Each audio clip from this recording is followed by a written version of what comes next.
ಕವಿದ ಕಥೆಯು ಅರಕದಿಂದ ಕಥೆಯು ನಾನು ಅದೇ ಪರಿಮಳ ಹಳೆದು.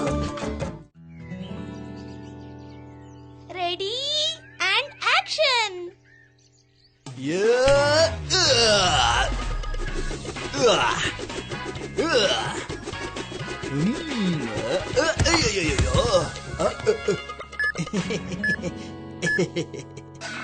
ಅಂಕಲ್ ಇನ್ನ ಚೆನ್ನಾಗಿ ಮಾಡಿ. ನನ್ ರೀಲ್ಸ್ಗೆ ಲೈಕ್ಸ್ ಬರ್ತಾನೆ ಇಲ್ಲ. ನೀನ್ ಯಾಕೆ ನಿನ್ ಸಮಯನ ಸುಮ್ನೆ ಇಲ್ಲಿ ವ್ಯರ್ಥ ಮಾಡ್ತೀಯ? ನೋನಿ ಈ ಬಾಲೋ ಮಾಡೋ ವಿಡಿಯೋನ ಯಾರ್ ತಾನೇ ನೋಡ್ತಾರೆ? ಇವನ್ಗೆ ಸರಿಯಾಗಿ ಎಳ್ನೀರನ್ನ ಕೊಚ್ಚೋದಿಕ್ಕೆ ಬರಲ್ಲ. ಓಹೋ, ನೀವೇನೋ ಚೆನ್ನಾಗಿ ಮಾಡ್ಬಿಡೋ ಹಾಗೆ. ನೋಡ್ತಾ ಇರೋ ನಾನು ಏನ್ ಮಾಡ್ತೀನಿ ಅಂದ್ರೆ ಲೈಕ್ ಗಳ ಸುರಿಮಳೆನೆ ಸುರಿದು ಹೋಗ್ಬಿಡ್ಬೇಕು.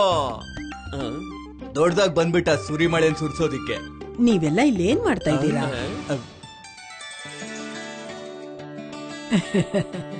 ಒಪ್ಪಿ, ನೀನ್ ಯಾಕೆ ಬಾಲನ್ ಜೊತೆ ಜಗಳ ಆಡ್ತಿದ್ಯಾ? ಇಲ್ಲಿ ನೋಡಿ ಅಮ್ಮ, ನನ್ ರೀಲ್ಸ್ಗೆ 1 ಲೈಕ್ಸ್ ಬರ್ಲೇ ಇಲ್ಲ. ಮತ್ತೆ ಇಲ್ಲಿ ಇವ್ರಿಬ್ರು ಜಗಳ ಆಡ್ತಿದ್ದಾರೆ. ಅಲ್ಲ, ಲೈಕ್ ಬರ್ಬೇಕು ಅಂದ್ರೆ ನನ್ ರೀಲ್ ಮಾಡಿ ಆಮೇಲೆ ನೋಡಿ. ಅಮ್ಮ, ನಾನಂತೂ ನೂನಿಗೆ ಸಹಾಯ ಮಾಡ್ತಾ ಇದ್ದೆ. ಒಪ್ಪಿ ತರ ಸ್ಟೋರಿ ಏನ್ ಮಾಡ್ತಾ ಇರ್ಲಿಲ್ಲ. ಏನಂದ್ರಿ? ಸ್ಟೋರಿ? ಅಮ್ಮ, ನಂಗೊಂದು ಐಡಿಯಾ ಬಂತು. ನಾನು ನಿಮ್ ರೀಲ್ ಮಾಡ್ತೀನಿ, ಅವಾಗ ಲೈಕ್ಸ್ ಬರುತ್ತೆ. ಅಂದ್ರೆ ನೀವು ಕತೆ ಹೇಳಿ, ಮತ್ತೆ ನಾನ್ ನಿಮ್ ಸ್ಟೋರಿನ ಲೈವ್ ಮಾಡ್ತೀನಿ. ಅಯ್ಯೋ, ಇಲ್ಲ ಇಲ್ಲ ಇಲ್ಲ, ನನ್ ಕೈಲಾಗಲ್ಲಪ್ಪ. ನೂನಿ ಸರಿಯಾಗಿ ಹೇಳ್ತಾ ಇದ್ದಾಳೆ ಅಮ್ಮ. ಈ ಕಾರಣದಿಂದಾದ್ರೂ ಸಾಕಷ್ಟು ಜನ ನಿಮ್ಮ ಸ್ಟೋರಿನ ಕೇಳಿ ಆನಂದ ಪಡೋ ಹಾಗಾಗ್ಲಿ. ಆಯ್ತು, ಹಾಗೆ ಆಗ್ಲಿ. It's story time with ಸುಧಾಮ್ಮ.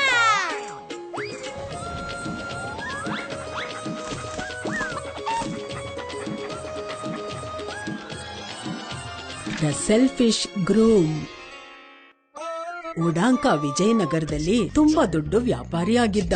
ಹಾಗೆ ಅವನು ಎಲ್ರಿಗಿಂತ ತುಂಬಾ ಜಿಪುಣ ಆಗಿದ್ದ. ಆದ್ರೆ ಅವನು ತನ್ನ ಮಗನ್ ಬೆಳೆಸೋದ್ರಲ್ಲಿ ಯಾವುದೇ ಜಿಪುಣತನ ಇರ್ಲಿಲ್ಲ.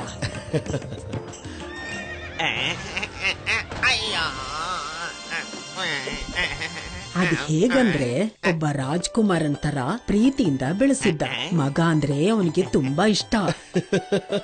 ಅಯ್ಯೋ ನನ್ನ ಮುದ್ದಿನ ಮಗನೇ, ನಾನ್ ಬಿದ್ದಿರೋದ್ರಿಂದ ನಿನಗೆ ನಗು ಬರ್ತಿದ್ಯೇನೋ?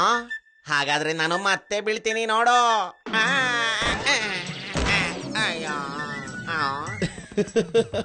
ಅಪ್ಪ, ನೀವು ಬಿದ್ದಾಗ ಎಷ್ಟ್ ಚೆನ್ನಾಗಿ ಕಾಣಿಸ್ತೀರ ಗೊತ್ತಾ? ಸರಿಯಾಗಿ ಹೇಳಿದ್ರೆ ಯಜಮಾನ್ರೆ, ಅದಕ್ಕೆ ಅವರು ಇಷ್ಟೊಂದು ಎದ್ದು ಬಿದ್ದು ಒದ್ದಾಡ್ತಿರ್ತಾರೆ. ಬಾಯ್ ಮುಚ್ಚೋ. ಹೇ ಮಂಗಲ್, ನೀನೀಗ ದೊಡ್ಡವನಾಗಿದ್ಯಾ ಮಗನೇ? ನೀನು ಚಿಕ್ಕ ಮಗು ತರ ಆಡೋದನ್ನ ಮೊದ್ಲು ನಿಲ್ಸೋ. ಮೊದ್ಲು ನೀನು ನಿನ್ನ ಮದ್ವೆ ಬಗ್ಗೆ ಯೋಚನೆ ಮಾಡೋ. ನನಗಂತೂ ನಿನ್ನ ಮದ್ವೆ ಬಗ್ಗೆನೆ ಚಿಂತೆ ಆಗ್ಬಿಟ್ಟಿದೆ. ನನ್ನ ದುಡ್ಡಿನ ಮೇಲಾಣೆ. ಅಪ್ಪ, ಮದುವೆ ವಿಷಯದಲ್ಲಿ ಅಷ್ಟೊಂದು ಆತರ ಯಾವುದೇ ಕಾರಣಕ್ಕೂ ಮಾಡಬಾರ್ದು. ಒಳ್ಳೆ ಹುಡುಗಿನೂ ಸಿಗ್ಬೇಕಲ್ವಾ? ಅಯ್ಯೋ, ಹುಡುಗಿ ಅಂತೂ ಒಬ್ಳಲ್ಲ ಒಬ್ಳು ಇದ್ದೇ ಇರ್ತಾಳೆ ಮಗನೇ. ನೀನು ಒಪ್ಕೋ ಅಷ್ಟೇ, ನನ್ನ ದುಡ್ಡಿನ ಮೇಲಾಣೆ. ಅದ್ ಸರಿ ಮಗನೇ, ನಿನಗೆ ಎಂತ ಹುಡುಗಿ ಬೇಕು ಅಂತ ಹೇಳೋ.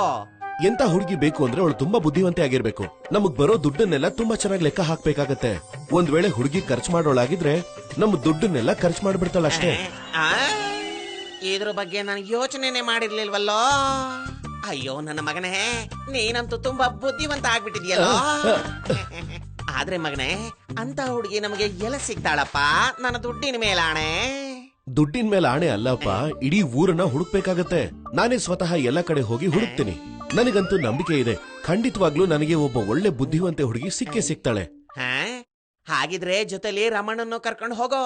ಹೋಗೋ, ಒಳ್ಳೆ ಬುದ್ಧಿವಂತ ಹುಡುಗಿನ ಹುಡ್ಕೊಂಡು ಬಾ, ಹೋಗೋ. ಮಂಗಲ್ ಕುದುರೆ ಮತ್ತೆ ರಮನ್ ಜೊತೆ ಅವನಿಗೋಸ್ಕರ ಒಬ್ಳು ಬುದ್ಧಿವಂತೆ ಮತ್ತೆ ಸುಂದರವಾದ ಹುಡುಗಿನ ಹುಡ್ಕಕ್ ಹೊರಟ.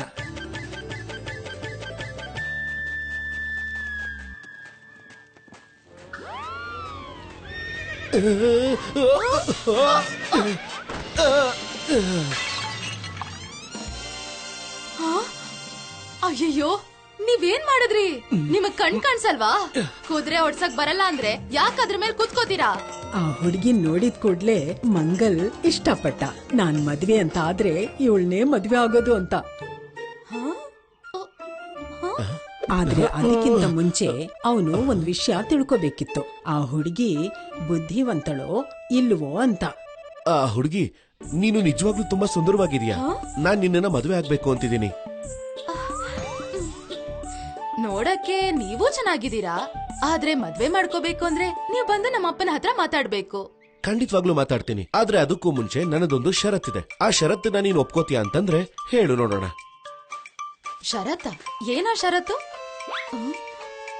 ನೀನು ಈ ಧಾನ್ಯದಿಂದ ಬೇಳೆ ಸಾರು, ಅನ್ನ, ಪಲ್ಯ, ಮೊಸರು ಎಲ್ಲ ಮಾಡಬಹುದಾ? ನೀನೇನಾದ್ರೂ ಮಾಡ್ದೆ ಅಂತಂದ್ರೆ ನಾನ್ ನಿನ್ನ ಮದ್ವೆ ಆಗೋಕ್ ತಯಾರಿದ್ದೀನಿ. ಇದೆಂತ ಷರತ್ತು? ಧಾನ್ಯದಿಂದ ಅನ್ನ, ಸಾರು, ಪಲ್ಯ ಹೇಗ್ ಮಾಡೋದು? ನನಗೆ ಮದ್ವೆ ಇಷ್ಟ ಇಲ್ಲ.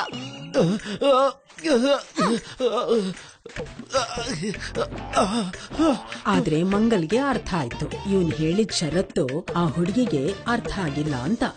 ಹಾಗೆ ಅವನು ಹುಡ್ಕೊಂಡು ಅಲ್ಲಿಂದ ಮುಂದಕ್ಕೆ ಹೋದ.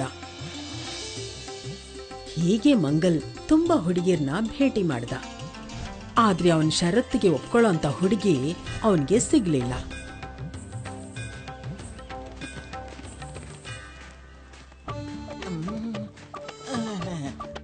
ಯಜಮಾನ್ರೆ, ಸ್ವಲ್ಪ ಹೊತ್ತು ಇಲ್ಲಿ ವಿಶ್ರಾಂತಿ ತಗೊಳ್ಳೋಣ್ವೇ? ನಡೆದು ಕಾಲೆಲ್ಲ ನೋವಾಗ್ತಾ ಇದೆ. ಇಲ್ಲ ಇಲ್ಲ, ಖಂಡಿತವಾಗ್ಲೂ ಇಲ್ಲ. ಸುಮ್ನೆ ನಡೀತಾ ಇರಿ. ಯಾವ ವಿಶ್ರಾಂತಿನೂ ತಗೋಬಾರ್ದು. ಯಾವಾಗ ನೋಡಿದ್ರು ವಿಶ್ರಾಂತಿ ತಗೋಬೇಕಷ್ಟೇ. ಹಾ, ಗೊತ್ತಾಯ್ತು, ನಿನಗೂ ಸುಸ್ತಾಗಿದೆ ಅಂತ. ಸರಿ, ಹಾಗಾದ್ರೆ ಇವತ್ತು ಇಲ್ಲೇ ವಿಶ್ರಾಂತಿ ತಗೊಳ್ಳೋಣ.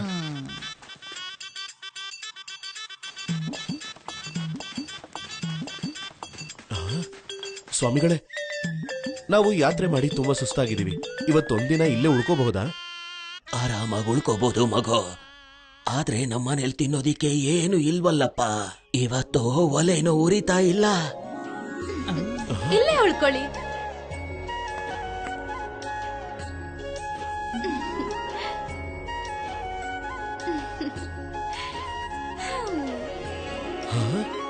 ನೀವಿವತ್ತು ಇಲ್ಲೇ ಉಳ್ಕೋಬಹುದು. ಅತಿಥಿಗಳಿಗೆ ಸೇವೆ ಮಾಡೋದು ನಮ್ಮ ಧರ್ಮ. ನೀವಿಲ್ಲಿ ವಿಶ್ರಾಂತಿ ತಗೊಳ್ಳಿ. ಅಷ್ಟ್ರಲ್ಲಿ ನಾನ್ ಹೋಗಿ ಊಟಕ್ಕೆ ವ್ಯವಸ್ಥೆ ಮಾಡ್ತೀನಿ.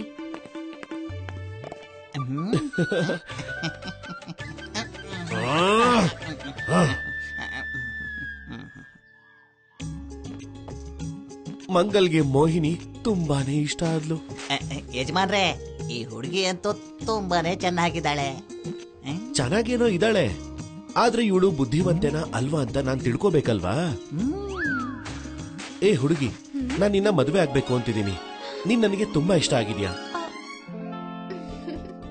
ಆದ್ರೆ ಅದಕ್ಕೂ ಮುಂಚೆ ನನ್ನದೊಂದು ಚಿಕ್ಕ ಷರತ್ತಿದೆ. ಮದ್ವೆಗೆ ಷರತ್ತ?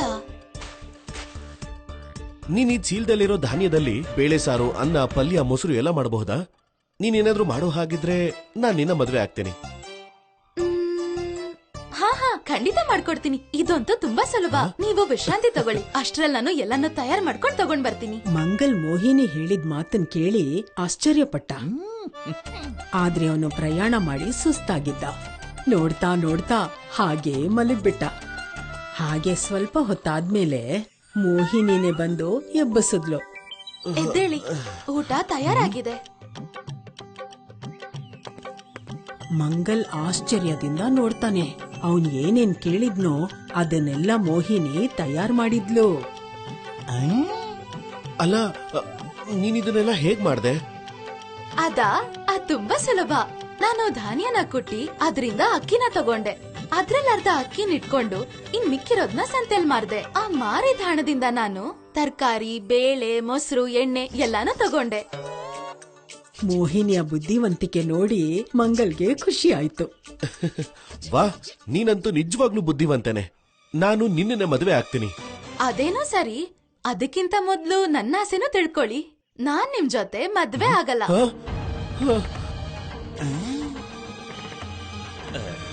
ಯಾಕೆ? ಯಾಕೆ ಅಂದ್ರೆ ನೀವು ತುಂಬಾ ಸ್ವಾರ್ಥಿ.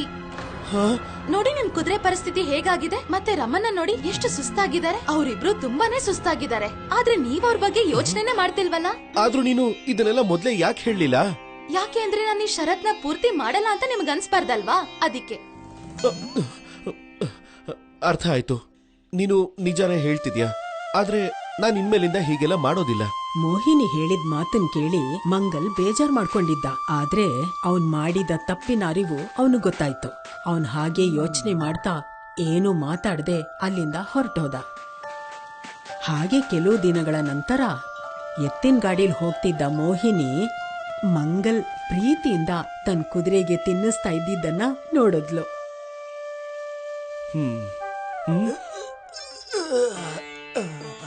ಸೂರ್ಯ ನೆತ್ತಿ ಮೇಲೆ ಬಂದಿದ್ದಾನೆ ರಾಮಣ್ಣ. ಮೊದ್ಲು ಊಟ ಮಾಡಿ ವಿಶ್ರಾಂತಿ ತಗೋ, ಆಮೇಲೆ ಕೆಲಸ ಮಾಡು. ಓ ನೀನಾ? ನಾನು ಹೀಗೆ ಹೋಗ್ತಿದ್ದೆ, ನಿಮ್ಮನ್ನ ನೋಡ್ದೆ. ನೀವಂತೂ ತುಂಬಾ ಬದಲಾಗ್ಬಿಟ್ಟಿದೀರಾ. ಹಾ, ಅವತ್ ನೀನ್ ಹೇಳಿದ ಮಾತುಗಳನ್ನೆಲ್ಲ ಅರ್ಥ ಮಾಡ್ಕೊಂಡೆ.